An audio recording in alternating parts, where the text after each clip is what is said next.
Seller Sessions on a Sunday. Today is Mindset Sunday, one of my favorite days of the week. Today I have Paul Harvey with me. We're going to have Ash Thompson. He wasn't able to make it today. I'll go into that a little bit later.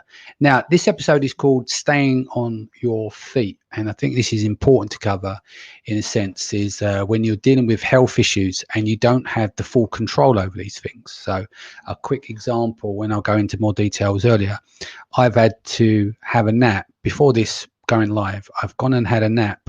Then I've had a cold shower to clear brain fog. So when I jump on the microphone, I am compos mentis to a point. I've got a slight bit of brain fog now, but I'm able to communicate.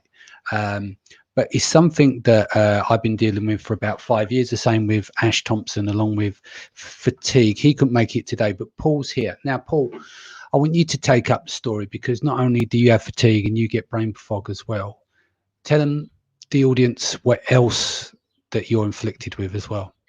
Yeah, so pretty much I'm very open about it. So if anyone asks me, I can tell them. But I was diagnosed with multiple sclerosis about 7 years ago. And it's not like a life-changing disease. Unfortunately, in my family, my father passed away from it. And Yep. he went from being a fit, healthy man to pretty much a quadriplegic in about 5, 6 years. So yeah, so based on that, I have the same dreams as him.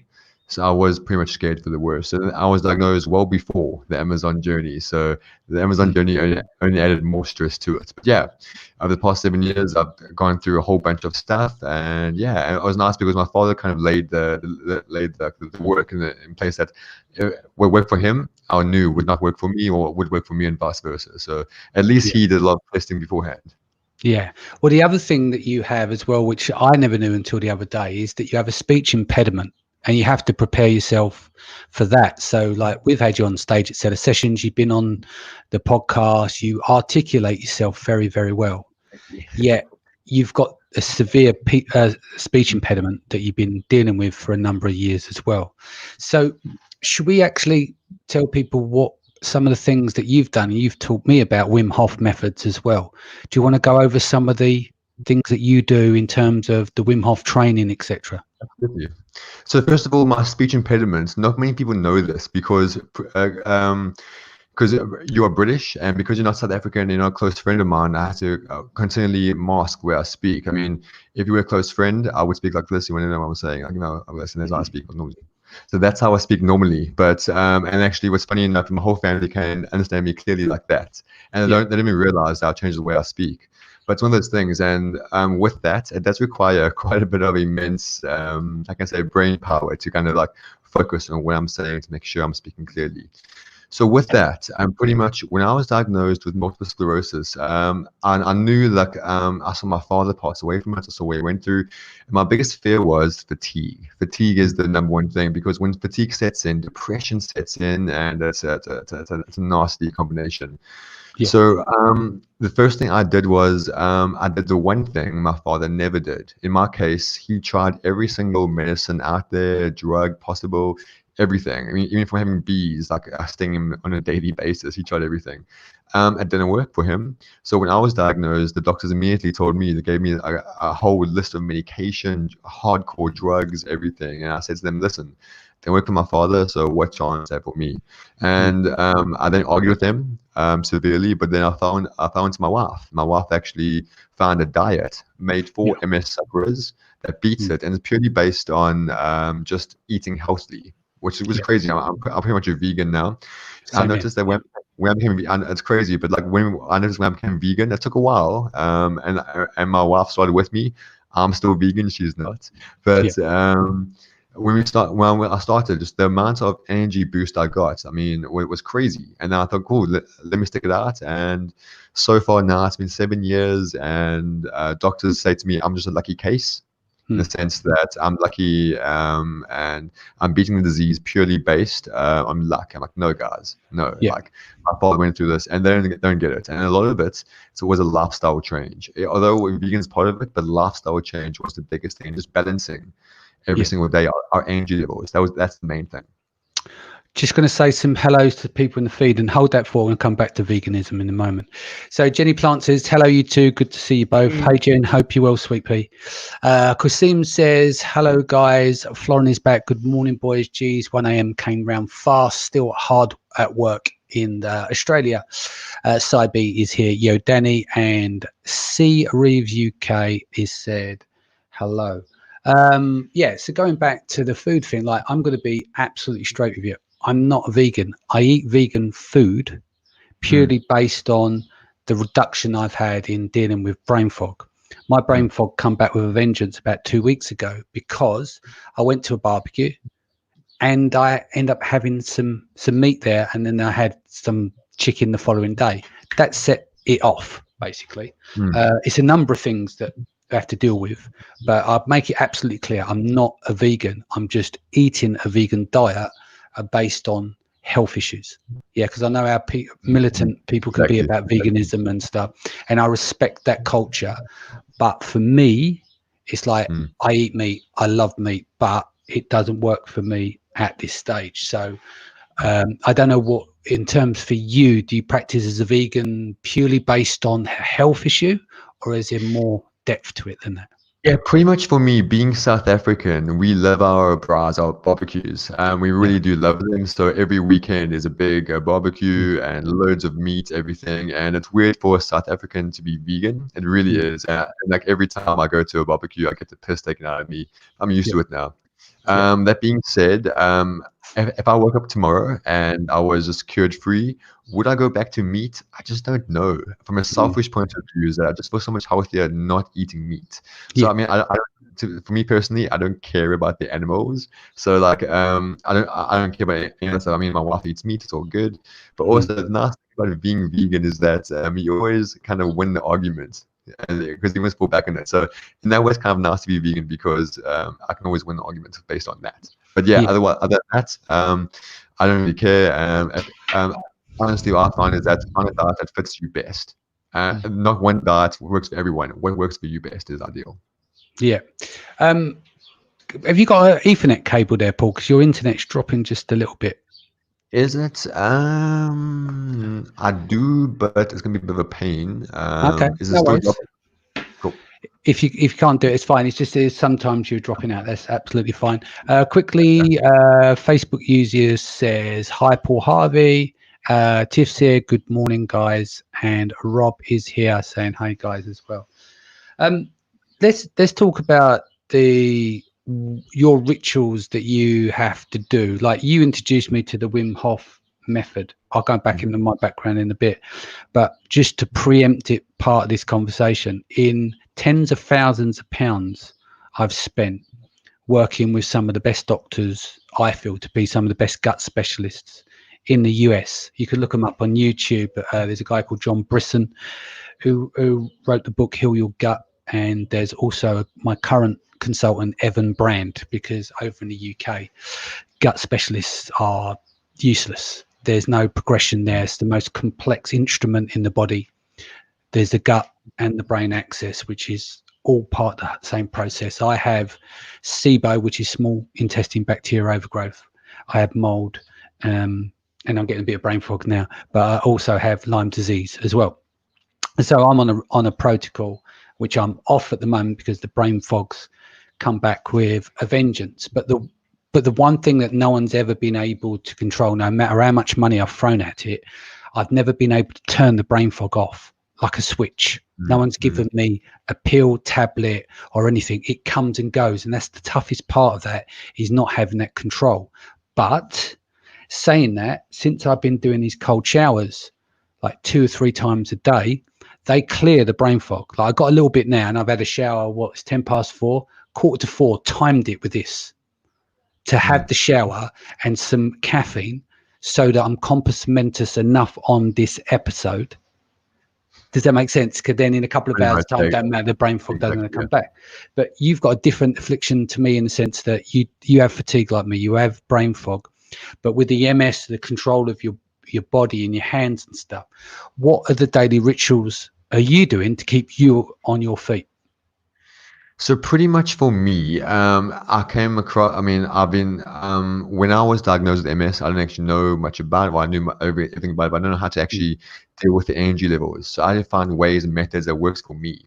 So Yeah. basically, what I do is following the vegan diet. That's the first step for me. It worked really Mm. well. Nothing for everyone, but for me, it works really well. And every morning, if not every morning, when I have a good morning, if I can, I would do a few rounds of the Wim Hof breathing, and then followed by a cold shower, or I just installed a deep freeze outdoors so I can have an ice cold bath every morning as well. So if Yeah. I can do that, I've proven that actually I've kept a journal on the days that I've done a deep breathing session, deep meditation in the morning, followed by a cold Mm. shower. I can see my productivity goes through the roof on those days. So Yeah. literally, like sleeping late doesn't work because then wake up late and then the brain fog kicks in. Don't have time to actually do like the breathing meditation. Mm. Yeah, like that should be number one. I should do it every single day. But often with us, when we wake up in a rush, yeah, that falls away, and then the whole day is kicked off. And if we just spend like maybe like a few minutes in the morning, it can Mm. change the whole part of the day.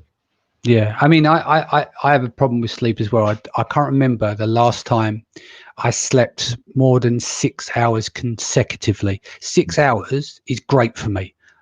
Yeah. 4 to 5 is roughly what I'll put in, maybe 5, but 6 hours is a luxury. And then there's the naps in between, or the meditation, and that's where I was going through stages where you have like the coffees, but then you start burning out your adrenals because you're doing the coffees all day, and then it becomes diminishing returns. So Yeah. this new thing with working out with the using the cold showers and the Wim Hof methods and stuff, this has helped space things out. So I'm down to 1 to 2 coffees a day. And as I said, my timing of my coffee straight after my shower, 10 to 4 before we go live, just to make sure I'm as in my best. I can give my best in that period. Does that make sense? 100%. So what are you doing in terms of your qualified instructor under the Wim Hof methods, aren't you? Do you want to explain some of the science behind it, like with the breathing, why this works on a cellular level, and the the aspect of extra blood flow to the body, the brain, the repairing mechanisms and stuff? So I guess the best way to explain it is the way I came across it. This was probably about 5 years ago. I'd had MS for about a year and a half, and back then I had frequent attacks. And literally, the one morning I woke up and I was blind in one eye. Mm. And like, I mean, it's one of the things, but that blindness would continue for about 2 years. Now I'm 20/20, but when I'm stressed, I can I can feel my vision going. Yeah. Excuse me. But basically, sorry, but basically is that I went away with the family for like a weekend away in Portugal, like a business retreat, everything. And one of the friends there brought his friend with him, and he just spent a Mm. week with Wim Hof in Amsterdam. And then he said, "Guys, like tomorrow morning, I'm gonna go through a breathing method. Who's keen?" I was like, oh, "What have I got to lose?" Mm. So I went to it. I did the breathing method, the whole like he explained everything. Sorry,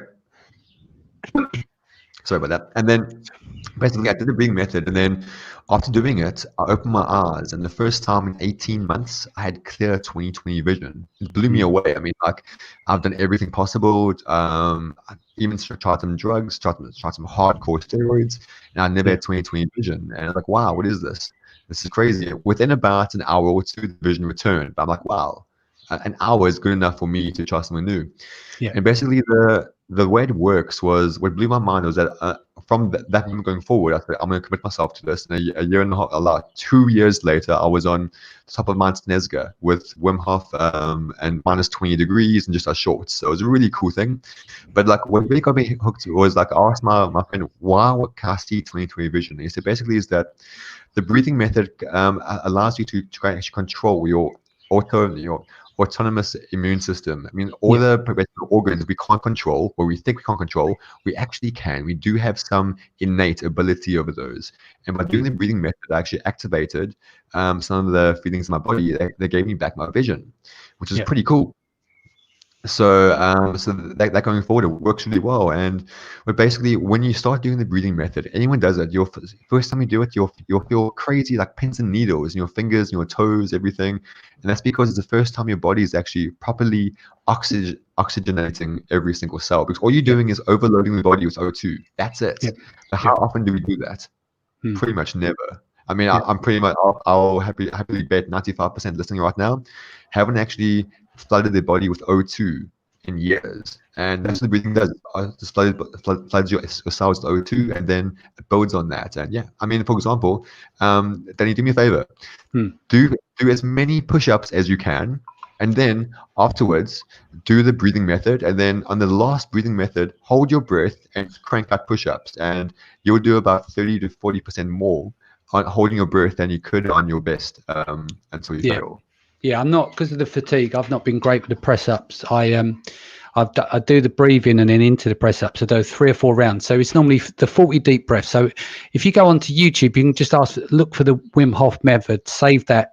It's free basically. It's a Wim Hof channel. You do 40 breaths, right? Then you go in and hold for as long as you possibly can. Some people can do it from a minute to 2 minutes. Some people longer. Then you go into the 15 seconds and it resets. It goes round again, doesn't it? So the way I understand it, it helps with oxidation in the brain as well. So with brain fog, from my understanding, and I'm not anything to do with science, but from research, I find that certain things that crosses the blood-brain barrier. One of those is alcohol. So like you could have brain fog, but if you have a couple of beers, you'll find the brain fog's gone but that's diminishing returns. Yeah. But it's the same with the oxidation of the breathing as well. If you do the cold showers and it creates your body goes into that form of shock, fight and flight, crosses the blood brain barrier, pushes aside from a non-science point of view to deal with the brain fog for a period of time. But obviously if you've still got issues like gut issues and you've got to think about how the brain and the gut is connected together, then you're still going Mm. to have these related problems because it's what you're putting into your body. So is there, with the MS side of things, what bodily functions do you get reduced by? Does it means that you can't, like a rheumatism, like within your hands and For stuff? me, Or I mean, every MS sufferer is unique, and for yeah, me, when my symptoms flare, and again, is that my symptoms flare when I'm stressed. So, yeah, as good signs to say, wait a minute, I'm stressed, calm down, and then actually, I force myself to just do nothing and just play video games. It sounds ridiculous, but it's more effective doing that than actually trying to get work done. yeah, So with me, when I'm the main thing for me is just fatigue. If I am stressed out, I'll wake up and then heavy brain fog and then a slight bit of depression as well. That's the yeah, main thing. Physically, the main thing there is that I have a weakness in my legs and hands, and then I lose my balance. About a few weeks back, I even fell over because mm, had a bit of a relapse, nothing major. Had a yeah, relapse and I just fell over, couldn't hold myself up, and it varies. I'm lucky in the sense that my symptoms are not getting worse. So it's the same symptoms I had for years. But yeah, if I carried it, if I didn't actually do MS, sorry, if I didn't do a Wim Hof method or the whole vegan thing or lifestyle mm, change, no doubt I'd be in a wheelchair by now.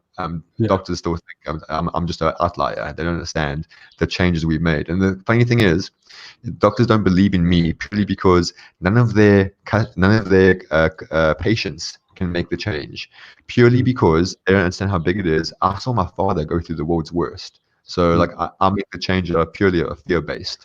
The So problem, that's what I noticed. Go ahead. yeah. So the problem you've got is that every time you go to one of these quacks, and I've been to dozens of them since 2015. I mean, the worst. I love the NHS, right? They saved my life when I was 15. I was on a life support machine. That's another day. But the NHS and the traditional doctors are the worst, because unless they think like that doctor, and everyone's wrong. If you notice that every time you go to one of these quacks, yeah, they have a different protocol, and their protocol is right and everyone else is wrong. So you end up going through these cycles because you spend about a year with these people, burn loads of cash, and then realize you're not getting anywhere. You know, I've had ozone therapy and all sorts. So it goes back to the problem of your doctor, a traditional medical doctor will look at that, who went to medical school 10 years ago. He or she's information is out of date. The progress we're making with issues with the gut is daily, weekly, monthly, not yearly in terms of strides coming forward. And so what you end up doing is you end up going to see these people that treat outliers or are an outlier themselves because they don't think the same way as the medical community. And with me, there's always a solution. Like if I was to sit down and give up today and go, right, I'm going to live with this brain fog, which is just not in my nature, that's me giving up. But in my head is like, no, I'm going to find the answer to this and we're going to get there. Does that make sense? 100%. And because otherwise you can't have a decent life when you just got to think, well, I'll just manage it. Well, no, I don't want to manage it. What are the symptoms? I want to solve the problem. I don't want someone to give me a tablet to say, take that for the symptoms. I want to know where it starts. Let's go look back to where it starts from. And I think a lot of it also comes down to is your lifestyle, like you mentioned, right? I've been working from home since 2012, sitting in front of the computer, getting a Microsoft tan, 16 hours a day building businesses isn't healthy. We're not designed that. Mother Nature never gave us to do this, right? And so I think over the years you get deterioration. Like in the winter, I won't leave the house for 6-7 days, then get cabin fever and I go, come on, Shell, let's go out and have some breakfast. I'm driving myself mad indoors because you just forget, right? And especially like when it's winter here, this is like before we moved to the village, I wanted to move abroad because I wanted to go somewhere in that sweet spot in France, where it's very close to the UK, where they have less than 300 days a year of rain. But at the moment, my symptoms will be better because I'll go out. We've just been to the beach today, right? I take the dog out on long walks. We're in the country. We haven't got the pylons up. We're doing EMFs and things like that. We're doing away with those things, but it still becomes this part of this managing protocol rather than dealing with the actual solution. And one of the things that I was reading about the other day, and the guy's name escapes me, but it really made sense, is in the thing is like you can go to the doctor's treatment, you can go to these quacks, you can get your protocols, but unless you change physically what you're doing and the way you're going about stuff, then you're always going to have it. You're still going to just treat those symptoms. And the same with Wim Hof. It's like, do you remember one of the tests that the doctor's done on him? They inject him with E. coli, I think it was. Coli, yeah. Yeah, and so basically then they'd done a brain scan on him and he physically fought that with his mind and went against the E. coli, and they were astonished. But that's because he's trained his body to go into these things. So this is why you and him can go up fucking Mount Everest or wherever you went in a pair of shorts and some trainers with no top on, because the human body is this terrific thing that we don't push enough. Wim Hof says we're only using 14, 15, 16% of our brain as well, you know? And it's a few things about Wim Hof, right, is that after he beat E. coli, what he did then was that he spent 4 days with a bunch of strangers, I think about 10 of them, and they then got injected with E. coli, and they then beat it also the exact same way he did. And before meeting Wim, because when you meet Wim, like, you know, like, oh, wow, this guy swims on the ice caps, like climbs on Everest, like he's shorts, like he's crazy. When I first met him, I thought this guy's superhuman. And then, like, after actually meeting him, spending time with him, he's not superhuman. He's just a guy that just has a routine every single day he follows that kind of makes him invincible. Like, that sounds ridiculous, but he follows a routine for years, and he has total control of his body. There was one instance when we climbed the mountain. I wasn't there, but I heard about this through other friends of mine over there. They climbed the mountain. It was really, really cold. It was like a hypothermia cold, and there was some woman there that just couldn't deal with the cold. So then he made them literally like hug him, and then he started breathing, and he warmed his body up. But like, it's crazy. He just heated his body temperature up. Yeah, and that was crazy, and to a heat of it, to a temperature level which doesn't seem human, but he did it, and he can do it, and then he then taught us how to do it, and like, granted, nowhere near that level, but it's not superhuman. It's just control of your body. It really is possible. It sounds ridiculous, but it's definitely possible. I've got some more comments here. So Tiffany says, I stand with you, Danny, the same, because she has Lyme as well. Florence says, Danny, we need to talk. I'd love to introduce you to a friend of mine, if for nothing else than to validate if he can help you or not. Adam gives us a thumbs up. Tiff says Florum would love to hear as well. Same exact issues here. Name hasn't come up. It says Facebook user. Hi guys, brilliant topic. My wife is alternative therapist and believes in stimulate the vagus nerve for anxiety and breathing techniques. Do you have this much research on the vagus, or do you have techniques specific towards this? Jackie says completely agree. Re-looking for symptoms, for the cause of the symptoms, and says Danny knows I can relate to this post. Lyme patient, firm believer in these things. So yeah, I mean, quick thing there about the vagus nerve. So I have a 1.5-year-old, and what's crazy is that when babies are born, they have brown fat. It's a weird thing. It's adipose tissue. It's brown fat in the back of their neck. That brown fat, it keeps them hot and warm. I can take my 1.5-year-old and I can put her in an ice bath. She's cool. If you and I jump in an ice bath, we freeze and we're scared. But because the more we grow, the more we lose that brown fat tissue. But the more we do it, the more we do this breathing, we actually build up and grow. So vagus nerve, all that stuff, it all intermingles. So absolutely is possible. Yeah, it's definitely interesting in what you can learn over a period of time, and how these things start to take effect. Because it goes back to, when we think about older people when they retire, and they tend to die quicker, don't they? They go and sit in their chair, they sit down. And I think once you slow down and your body don't do all those body functions, it becomes against nature. It goes against the opposite. And I think especially with COVID, let's think about the symptoms of a lot of people suffer from vitamin D deficiency. Yeah. And part of COVID, as I understand, is that you can fight quite well if you've got a good range of full spectrum vitamin D, if you're not deficient.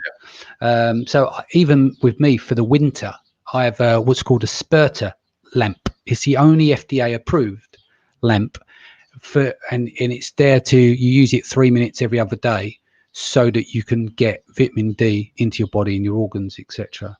But that's not full spectrum. There's nothing quite like going outside, looking away from the sun and capturing the essence there and getting as much full range vitamin D as possible. And as I said, alluded to earlier, is that I could go days without leaving the house. The other thing with that as well, UV lights, right?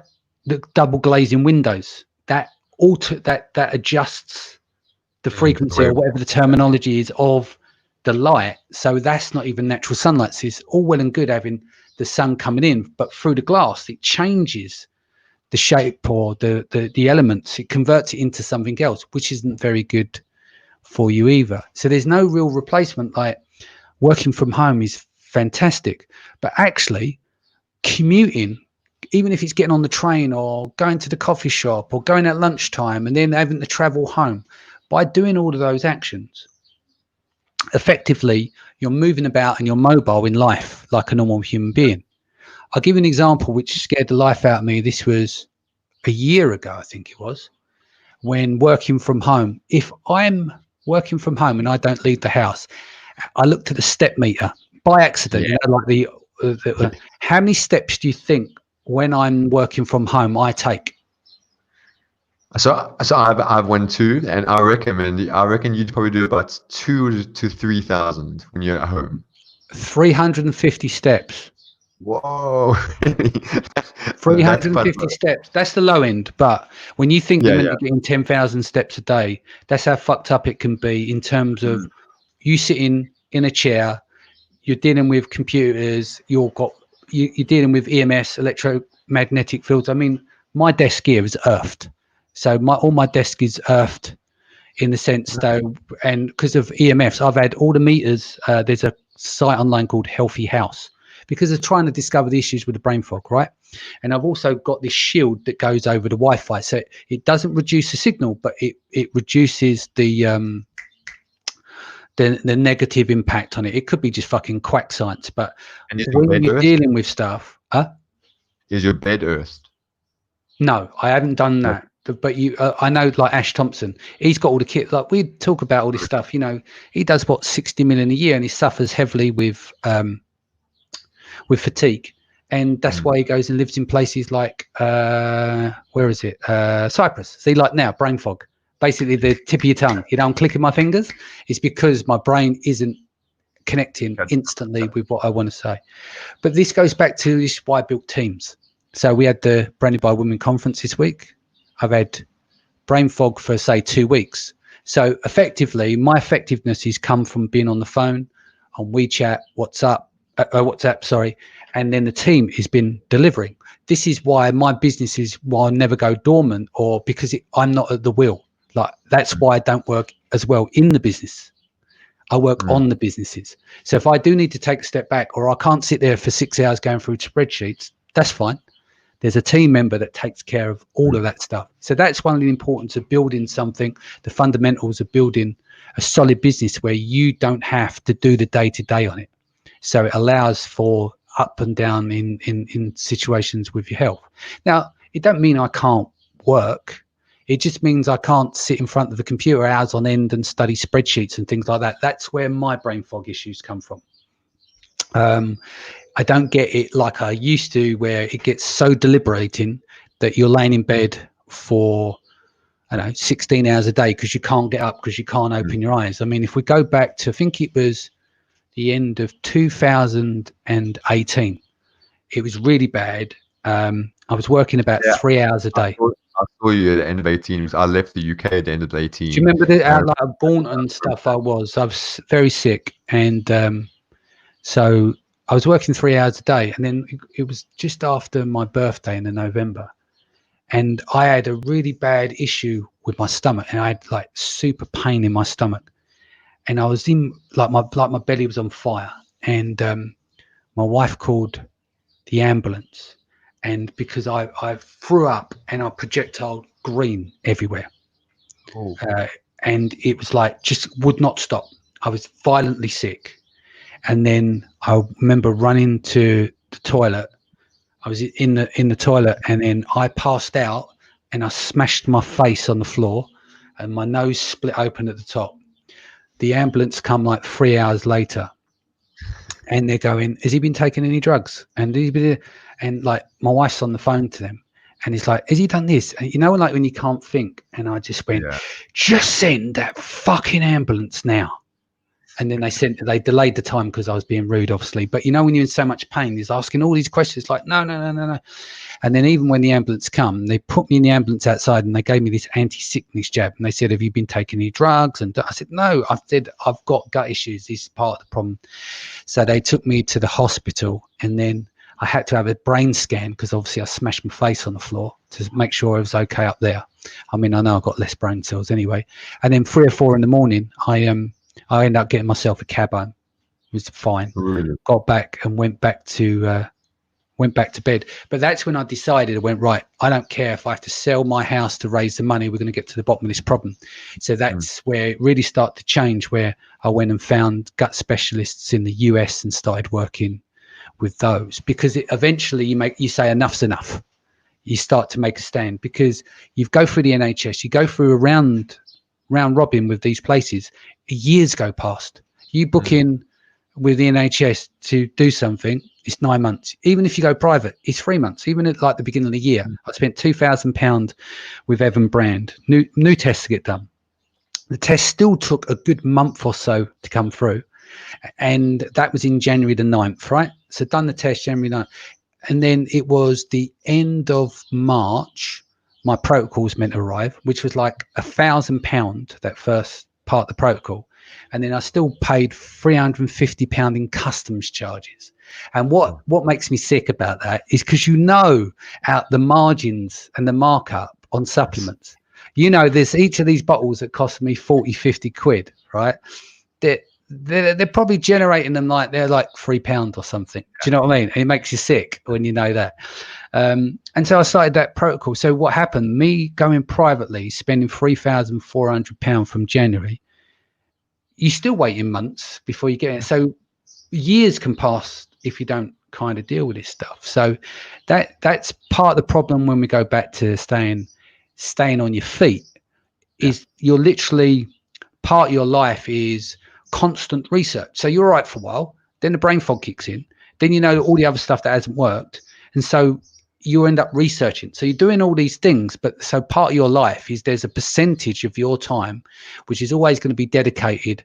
When's the next test being done? What if I read up on this literature? Do you have the same thing as well? So yeah. With me, that's a bit different because I'm very against drugs for MS. Not that, I mean, in my case, I'm against it because for me, I know it doesn't work, and it's tough because when I was diagnosed and I had one of the top neurologists in London, which he's an awesome guy, a great guy. But what really crushed me was that I went back to him about 2 years after being diagnosed, and he showed me the MRIs where the disease has zero progression. Still some scarring and stuff, but the disease has zero progression, not getting worse. And I was over the moon. I was ecstatic. I said, "This is awesome." And he goes, "Yeah, it's awesome now."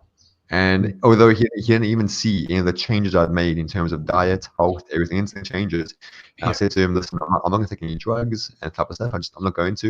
And then he said to me something which crushed me inside. He said to me, "Don't take it for me, take it for your daughters." And that's quite a big thing because my daughters will be third generation MS. MS strictly is hereditary, but it affects women far worse than men. And I have 2 daughters, so like it was a really big thing for me when he said that. It was like don't bring my daughters into that. That's few and far between. But now the chances of them ever being affected are very minimal because they've been raised with my diet. So raising a vegan 5-year-old has its own challenges, I can tell you. I mean, yeah, I can imagine. every single birthday party is a mission, but yeah, it works. But you're right. The thing you say is that it works for me. Not saying it works for everyone, but we have to find what works for us. I mean, it took me about 3 years to find what works for me. And in your case, you're doing the research and never going to stop. And for me, it never stops. Yeah. And yeah, but it's ongoing I think process. that's part of my nature is that I always, everything I think about, I try and visualize stuff. But people might think you're crackers, but the way I see it is that I caused it, but I've caused this somewhere along the line, but where did the cause come from? And how can you eradicate it and, not only deal with it, but clear it up and go. And with the progress that they're making with the complexity of the gut, it may happen in my generation that we get it resolved. Because the thing is, if you don't deal with it, things like what we've got at the moment can lead on to more serious things, right? Things like cancer and things, because obviously if you've got an autoimmune disease, your body's not optimal in terms of what it's doing. And so that can lead to other stuff. So if you don't try and tackle it and you give up tackling it, what's the next step? Because I can't remember the guy's name, but when you said about being with nature and going outside, he said it starts with your brain fog, it starts with this, and then you get gut problems and what to cause the gut problem. But if you're out all the time, if you eat proper food, if you avoid all those kind of things, and he said, and he went through this protocol and it made sense, is that you start with these autoimmune issues and then they lead to stuff. Do you see what I mean? Yeah, exactly. Additional thing. We've got some more comments here. Thank you both for sharing a health journey as well. As a Lyme survivor, I can fully relate to everything that you're both talking about. I just also want to applaud you both for everything you do in the community whilst dealing with these health issues. You're both heroes and an inspiration. Thank you kindly. See, that was for you there, mate. Matt Parker says, I 100% can relate to this. I collapsed with brain fog and got asked in A&E, so what have you done recreationally? Amazing to know others have been through this. Tiff's had the same thing. I passed out and had seizures. Matt says, Tiffany, I still have blips, but these guys explain there's a light at the end of the tunnel, Tiff. And Tiff says, yes. So I believe there is a light at the end of the tunnel for all of this kind of stuff. I think your attitude plays a massive role in this, and you're discovering all of these different things along the way. And I think if you have a pursuit of trying to find out what's called being curious and never giving up, I think that's going to be the way forward. Because I've had people say to me, Dan, why don't you just accept what you have and learn to live with it? And I said, over my dead body, I ain't going to accept it. I get the exact same thing because with me, I've been told many times that, Paul, you're doing yourself and most importantly your family a disservice by Mm. not taking drugs, doing this and that. I'm like, guys, if I took drugs, I'd be worse off. Yeah, And people don't understand, and I get the lecture all the time, and yeah, it's frustrating. But I actually avoid any type of gatherings or MS charities because they're the most negative bunch because they've been dealt and they see it as like a death sentence. yeah, There's no cure. There's no way to get around it. So just suck it up and deal with it. And yeah, just and then quit your job. Now, I mean, I was told by my doctor to quit my job. He told me I can never do anything. And my goal in life one day is to get my black belt in martial arts, Brazilian Jiu-Jitsu, get that black yeah. belt, and then choke him out with it because yeah, he said I can do it. That's one of my goals in life. I can't wait to do that. Probably get a criminal Mm. record, but we're worth it. But yeah, it's one of those things. Yeah. What is here? Tiff says here, it's bullshit. We're not stuck with these conditions, and now we choose to heal ourselves is our business. Yeah. So Tiff's saying the same thing. She's probably had the same thing off people around her to say, like, just, accept it, just live with it. And that's utter bollocks. I don't think you should I mean, accept Danny, anything you don't. going on what you said earlier about in 20 years' time, we don't know what we have now can be cured or what. And Yeah. my daughter, that's 1.5 now, when she was born, we had her cells frozen, that whole Mm, like her stem cells frozen because we don't know what happens mm, in the future. And having stem cells frozen is probably the best business to be in because now I'm paying a monthly debit order for the next 20 years. I can't get yeah. out of that for life. Yeah. That's good business. But anyway, things like that, yeah. Let's see what happens in the future. Maybe in 20 years from now, I can sell her cells in the black market to make some money back. We'll see. Mm. But yeah, one of those things, it's always an option. Yeah. I've got a friend, Michelle. She's got a daughter, and she was told that her daughter wouldn't live past 6, 7. She's That's 15. hot. Oh, awesome. Yeah, That's good. because Yeah. she wouldn't take no for an answer. Mm. I mean, there's certain things you can't defy and you can't get by it. But I think the mind is very limited in what we're using. But I think you can do a lot, and a positive attitude makes a difference as I well. mean, in my case, when I think of how powerful the mind is, when I climbed that mountain with the Wim Hof and his team, everything, it was like 40 of us minus 20 degrees in our shorts. And I think I was one of two people that did not have a six pack. All the Yeah, guys there were both like rock hard abs, the type of like alpha males, like huge, big, scary yeah. guys, like the most nice guys in the world. And you think, wow, these guys are tough, they're hard. And when we did the Yeah. climb, what I noticed is that it But wasn't can how I just strong you butt in were. there quickly? Let me butt in there quickly because you said they're all walking around with six packs. Six packs don't win fights. That's a Yeah, famous phrase in boxing. And you used to be a cage fighter, so yes, you'd probably take them out anyway. Do you know what I mean? So appreciate yeah, that. don't think six packs are. Yeah, they look But good, but six packs don't hit back.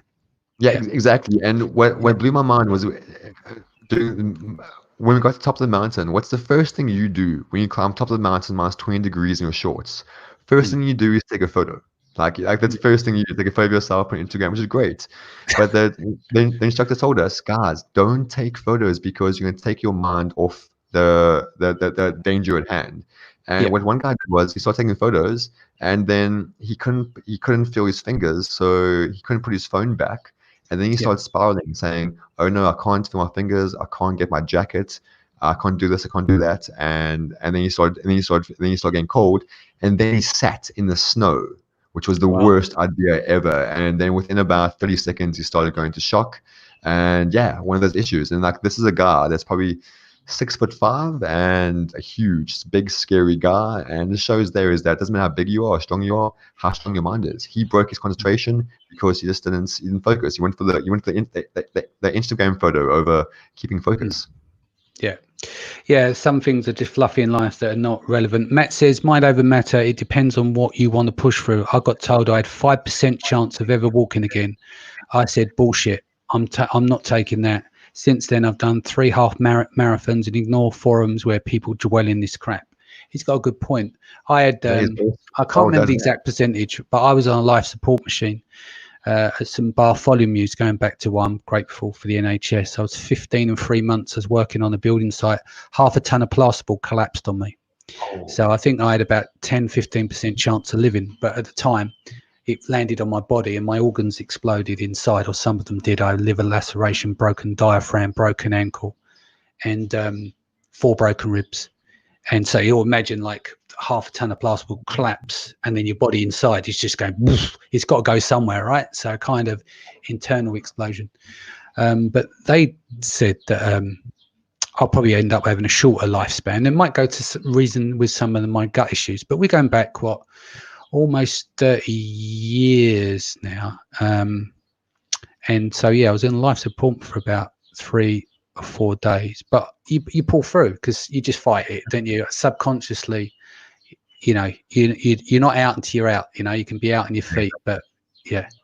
So it goes back to that mind over matter thing. And I don't know whether I was compass mentis enough to say I've fought that, but I did have a slim chance of living. I lived, and that was the nucleus of change in my life, of where I was in my life, being around the people I was around in that neighborhood. And anyway, I won't go into graphic detail, but that was why I went into the music industry, because I was like, I just had a chance, got off a life support machine, took a while to recover. And I think that's where my mindset started, is that you can do anything you want and just go for it, because you only get one life, But I think definitely having the opportunity to come back from setbacks and stuff helps validate having a good mindset as well, because when you see the results, I always say, setbacks make way for comebacks, but it does require. And also having such a big thing to make things happen at such a young age is kind of good in a way, because it makes you tougher going forward, and which is kind of a sadistic way of looking at it. But the more life experience you have, the younger you are, the better you are in the long run. I mean, if it happens to you now in your current age, might just kill you, because you might not have the strength you have to beat it, but you built the strength up based on that event. But I think if we're not careful, we've got to look at on a global scale, is that with COVID and everyone indoors, it depends where you live. If you're lucky to live in the countryside or whatever, that's fantastic. But those people that got flats, apartments, live in major cities and stuff, being locked down for, close to 80 days or so, that's not going back to the thing about our health, is that if you're indoors the majority of the time, you're sitting at the computer, you're not doing the exercise, you get into that fatigue element, because like you work a few hours a day and then you get a bit tired. Have you noticed you can, like, because you get fatigue, you can go and have your lunch and then have a doze on the sofa, or you can sit outside in the sun and eat your lunch, and your energy levels are different, aren't they? It's about these habits, Yeah, what I do is I try to make a mission of every morning just do my calls here in my office, and then the rest of the day I'm on the patio with the laptop and working from there. And although like I'm nowhere near as productive, just by being in the sun, it means I have a good night. Yeah. I think this is Kata, actually. Thanks for sharing. Both Matt and I are survivors, and it's where the business has benefited us the most. It's expensive to stay healthy, and we're blessed beyond belief being able to afford the medical care. This is true. We have a responsibility to raise awareness through these platforms, and thank you, Danny and Paul, for sharing your stories openly. So I think, that's Danny, I just want to brain about that, because you deal with a lot of Amazon sellers, so do I. But I've noticed in my own business and the people I talk to, a lot of Amazon sellers have health issues. That's not saying being an Amazon seller caused them to have health issues, but a lot of entrepreneurs in general have health issues. I think it just goes to territory. Well, that flexibility, being able to work when you want to a degree, especially if you've built a team around you, you're able to take that time out. One of the things, and I mentioned this with Lee ran on the Mindset show, and a part of the other reasons going back to 2018, and the conversation I had with Ash Thompson, because I'm like, how do I get further along in business? How do I do, and I'm trying to give myself excuses for my health. And I think at that time it was still like 40 million a year. And then I got away from that conversation. I'm like, I'm just making fucking excuses now. If he's got fatigue, he has to deal with all that shit. He's doing 40 million a year. I'm sure I can, drink a cup from the man the fuck up cup and get on with it. And that kind of done it. I'm not nowhere near 40 million, but it's, but having that mindset, knowing that someone equally who's got health issues is able to build a sustainable large business, goes to show, well, if he can do it, we can all do it. But we Exactly. can't have a pity party. We've got to get on with it. We've got to find a solution. We've got to manage the symptoms. We've got to get up, and we've got to just go and do it. But then I would like to ask Ash this, is that Yeah. maybe Ash can get the chance to answer this. Would he be as successful if he did not have those health concerns? Because a lot of people I I've noticed. I think Ash is like, for a better word, he's like our Elon Musk. He's a rarity in the industry, isn't he? I think he's going to do like 100 million in the next year or so. He's definitely a maverick, former poker player. I mean, he says all this. We've done a podcast with him, The Road to 250 million. When it's time to think big, he thinks big, and he's proven that over and over again. But the fact that he's got a team around him, he's made very good, astute decisions. He's very sharp, he was a poker player, so you don't always see what's going on, but he listens more than he talks, and he's super sharp. No, the reason I asked that was purely because I know some people, entrepreneurs, simply make their business successful out of pure like arrogance. They say, I'm going to prove this to work because even though I'm sick, I'm going to prove everyone. And actually, they do a good job of it. Some reason I asked, I've seen that people do that, and maybe so. That's a question for him to ask. I'm only parroting the stuff that's not private because it was already said on the previous podcast, because we did discuss some of his health issues and people reached out to him as well. But he becomes a beacon of, look, you can have fatigue, you can have these health issues, and you have that constant thing, but you can still build a big sustainable business, but you've got to do it in the right way. Sometimes it's about working smarter than harder. Sometimes it's better to sit in your back garden in the sunshine all day and not do any work other than think, and stop and think about what you are doing, and then really analyze what you need to do to go forward. And then some of your best work may come from that. So someone has to step back on the business. So I think sometimes life forces you to slow down. I probably built the team I've got now based on the fact that my health, I sped up that process, because I've spoken to, you've got 7-figure Amazon sellers that are still doing reconciliation of their accounts and stuff. It's fucking nuts when you can pay someone from the Philippines $100 a week to take care of that, exactly. But I think we get forced into situations and speed up the process to get there. So what do you see going forward in terms of managing your health? And I'd like to get into the speech impediment, if we don't mind. Like, you haven't suffered. I mean, you've gone in and out on the call a little bit in terms of the way that you've been speaking, but you've been speaking on most part clarity. So thank you. How have you been dealing today? Publicly, you're now speaking. What did you do to prepare for that?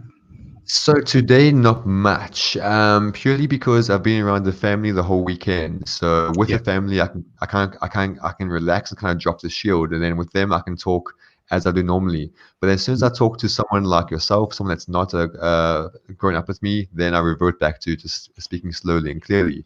When I used to be a teacher, it was quite crazy. Is that I taught at a school for a lot of kids that were up and down and behavior difficulties and so on and so forth. And what's crazy is that there was one kid there, he was slightly autistic, and he started the school when I did, and he was there for years. And towards his last year, he said to me one day, he's like, Paul, why is it you speak to me differently than to everyone else? Because I've been with him for years, I dropped my guard with him, I spoke normally, and he could understand me, and no one else could. And things like that's crazy. So what I do pretty much every day is that I rehearse every single conversation I'm going to have. So when I make a stutter, that's me going off path, off that tangent. So pretty much for me, I try to rehearse everything and try to enunciate every possible word. And also the accent doesn't make things easier. I mean, when I go to a bar and I ask for, can I please have a bottle of ice? I always get it wrong and it ends up embarrassing. Yeah. No, that makes sense. And with the MS side of things, so your daily ritual, you do the cold showers and the breathing daily. Is there anything else you add in there, supplementation or anything else? Yes. What I started it basically about 8 months now. I started researching heavily into nootropics because nootropics actually help MS Yeah. sufferers because it's a whole blood-brain barrier What and are that you stuff. So having? Yeah. Have you lion's mane and stuff, or what you think? Well, yeah, yeah, yeah. because So I've got I a just take cupboard a full of it. Yeah. I just have it. No, no, not a cupboard. I just take a pre-made stack that just takes Right. that. And actually, what I do as well, which is odd, I've now started taking natural sleeping tablets to wake Yeah. up earlier, which is Right. weird. I Yeah. take them to wake up earlier. When I take them, I have a solid night's sleep. I can wake up at 5, 6, actually, Mm. and go to bed at 12 and get 5, 6 hours solid sleep and feel Yeah. better than having 8 hours with no sleeping tablets. And these natural. I wouldn't advise it, but like I'm actually make my life easier. So Yeah. nootropics, and actually about nootropics, one thing I did read very interesting about it, they said that people, if you're using willpower to kind of get your shit done, if you're using Mm. willpower, you don't have enough energy, and then you try every possible way to get more energy, whether it be eating healthier, taking nootropics, Mm. anything, and yeah. I pretty much recommend anything that gets you more energy because if it helps, it's worth it. But obviously, natural energy. Yeah. I mean, as I said, I got a cupboard. I've built all my own stacks. I've got anaracetam. I don't have 99% of it. I don't touch. It's sitting there. I've got special powdered form ordered from the US, only for the fact it's like dealing with the brain fog. You experiment with anything legal to keep you on your feet. So my go-to now is adrafinol. And adrafinol converts to modafinil in the liver, but I microdose it when I have it. I don't have it very often, but it's if the coffee and stuff's not working and I've got a presentation or something to do and I need to be super sharp, I'll take like a tiny dab of adrafinol, which I said when you had that it converts to modafinil in the liver. But there's Amazon sellers out there like literally live off it. They're like healthy Amazon sellers to allow them to power forward their tasks on a daily basis and operate on another level. But I'd prefer, if I can, the cold showers, exercise, eating right. That's my go-to. But when you have to look at all the landscape and see what's available, like some people listening now, go and look into nootropics stuff. I think there's a place called Nootropics Depot, which is in the US. I'm not advising you to have them, but do your own research, But things like L-theanine and caffeine, you can buy them off Amazon for $12.99, Yeah, which is exactly. a blend of the two. The theanine takes the edge off the caffeine and stuff like that, and I think your body produces L-theanine anyway. But yeah, it's just everything you got to do in moderation. I've not done a show on nootropics. I think it's very personal about people's choices, what they have, because some people actually think they're like, oh, they're drugs when they're not. Yeah, um exactly. they're I get that a legal, lot. you buy them. Yeah. Yeah, so I think it can be like a bit of a contentious topic Mm. because people have their own opinions on it, but I think people should be able to do whatever the fuck they want when they want and how they want to do it. It's their life. But if that helps you, then that Yeah. helps you. Cool. What anything else you want to add before we go? Coming up to the hour mark now. I guess for me, I think same for you. I think in our business, and bear in mind, I used to be a former teacher that used to restrain kids. I get spat on and headbutted on a daily basis. That's a stressful environment, and even Mm. that wasn't as stressful as being an Amazon seller.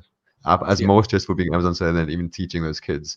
That being said, like saying that Amazon's a marathon, it's not a sprint. Don't try Mm. to do like 100 hours a day. Just don't. Just section out, do a marathon. Honestly, you'll last longer. I've been here at Amazon since about 7, 8 years now, and Mm. yeah, everyone should be able to far exceed at least a decade on Amazon Yeah. if they just start time it right. Yeah. Matt Parker says off now. Danny and Paul, thank you for taking time out to provide positive outlook on this topic. We need more of this online. There is no point in having a 7 or 8 figure business if we're suffering daily. It comes down to when we say your health is your wealth. I've said before, like literally, if someone says, here's the cure to your brain fog, I'll give them my house. And then I'll go, no money and get another one. Do you know what I mean? Because money doesn't mean anything to me, but my health does. Like money is a byproduct to the meaning that goes into my life of what I want to do. And if I'm healthy, I think myself, like if I'm working at 50% now or 40% capacity, what would I be like at 100? Do you know what I Exactly. mean? Paul, could you imagine if you were working Oh, at 100? And even more so than that, imagine what Ash would be like. Exactly. It'd be like Elon Musk, wouldn't he? You can imagine him at 100% capacity. So I think we take for granted the basics of health, and this is what, to close out the show, some days for us, you and I, Ash and other people out there, some days just to get on your feet to start. Forget everything else. Forget being tired and anything else, and hangovers or whatever you do, and just the basic function of starting the day and having a ritual to start your day, to get on the same level footing as a normal human being, can be tough. But we're not here to gloat about it and be entitled and everything else. This is just, there are people obviously commenting here. They understand what we're talking about, and we're just raising awareness around it, you know? Exactly that. I mean, for example, sometimes I wake up and I'm just super depressed. I didn't choose to it. I just wake up. It's one of my symptoms, and it happens. It sucks. Might take me 3 hours to wake up in the morning and get out of bed. But like once I do, it's been a long 3 hours, and that's an average case for me. But like everyone goes through that. Everyone has the issues. Yeah. I think a lot of mental health issues come down to as well, like depression. People don't realize they've got gut issues. People don't realize they have brain fog, serotonin issues, dopamine issues, all these different things that they don't realize. So they put it down to depression. And so if they fix their gut and they fix their diet, maybe they feel a lot better. Because I think what happens, especially like SIBO, which is small intestine bacterial overgrowth, a lot of that is there's a reduction in serotonin levels, which obviously we need. And then you'll compensate with dopamine, whether that's through coffee, you know, social media and stuff like that, you know, and getting your adrenaline going. But I think there's once the gut gets explored a lot, I think we'll start to see massive improvements as well. Some says here, Facebook user, sorry your name hasn't come up. Thanks for this, guys. Not often talked about, but much need to hear. Health is really your wealth. Tiffany says, just living a normal fucking life is the battle each day. And then someone says 100% depression is the easy diagnosis. Medical professionals, they give you, because they're going to go, right, you're depressed, go and take these antidepressants. I've never taken an antidepressant in my life. Same. I just refuse. Because when I get brain fog and I feel terrible, and that can be deliberating when it's like really bad, I always tell myself, this is brain fog. When you don't have no brain fog, you're just normal. Does that make sense? So that's kind of what gets you. It doesn't make you not grumpy and stuff like that. You just know what it is. So there are people out there that if they're incurring brain fog on a daily basis, they think they may be having depression, but it might be a gut issue that they need to address. And it's one of the hardest things to diagnose. So I think anyone who's suffering from depression should take that into consideration, and cold showers as well. Yes, definitely. Definitely.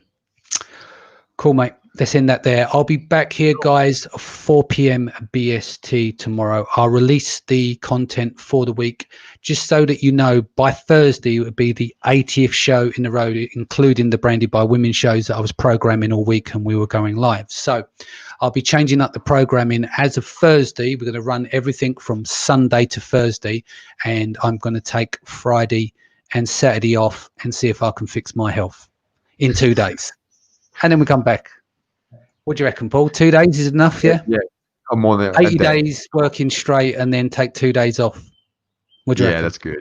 You're good, yeah. All right, guys, going to love and leave you. Stay home, stay safe. Take care of your family. Much love. I'll see you tomorrow. Take care.